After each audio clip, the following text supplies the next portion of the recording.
Space time एक चादर की तरह होता है जिसमें कर्वेचर बनता है और वो कर्वेचर डिपेंड होता है मास पे, यानी ऑब्जेक्ट का जितना ज्यादा मास होगा उतना कर्वेचर बनेगा और यही रीजन है ग्रेविटी के पीछे। इसी कर्वेचर की वजह से कम मास वाले ऑब्जेक्ट ज्यादा मास वाले ऑब्जेक्ट की तरफ जाएंगे। ब्लैक होल एक ऐसा ऑब्जेक्ट होता है जिसका मास बहुत ही ज्यादा होता है और रेडियस बहुत ही कम होता है। मास ज्यादा होने की वजह से और रेडियस कम होने की वजह से उसका जो ग्रेविटेशनल फोर्स होता है वो बहुत ही ज्यादा होता है, इतना ज्यादा होता है कि वहां से लाइट भी एस्केप नहीं कर पाएगी। अब ब्लैक होल का मास ज्यादा होने की वजह से स्पेस टाइम में इसका जो कर्वेचर होगा वो बहुत ही ज्यादा होगा। According to Albert Einstein black hole के पास टाइम एक्सट्रीमली स्लो हो जाता है जिसको हम कहते हैं टाइम डायलेशन। अभी टाइम डायलेशन के पीछे की फिजिक्स बिल्कुल आसान है। नॉर्मली अगर हम पॉइंट ए से पॉइंट बी तक जाएंगे स्पेस टाइम में तो टाइम कम लगेगा, लेकिन अगर ब्लैक होल की वजह से जो कर्वेचर बना अगर हम उसमें ट्रेवल करेंगे from point A to point B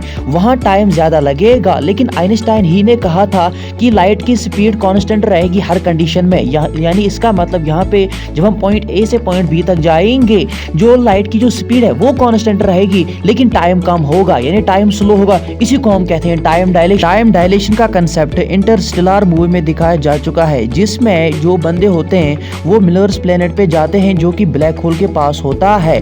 वहां पर क्या होता है, वहां का 1 घंटा अर्थ के 7 साल के बराबर होता है।